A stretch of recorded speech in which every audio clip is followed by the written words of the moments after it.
Computer niyang primary operator ng UBM Maki machine dito sa Tulex.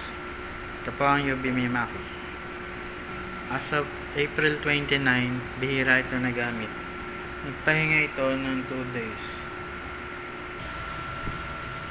Naka 1,622 ako na run last week. Wala kaming in-house order. Pending namin is good for day-to-day lang. Consumables, nag-consume ako ng zero bottle last week.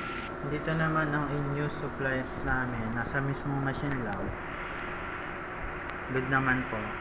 Dito naman ang aming stocks at I'm using good for 6 months. Updated naman ang inventory report as of kanina.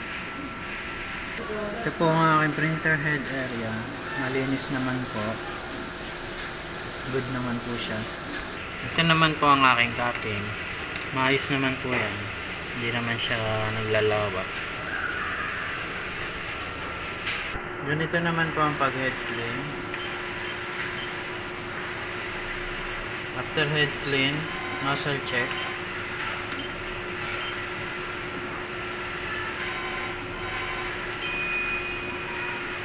Ito po siya lalabas.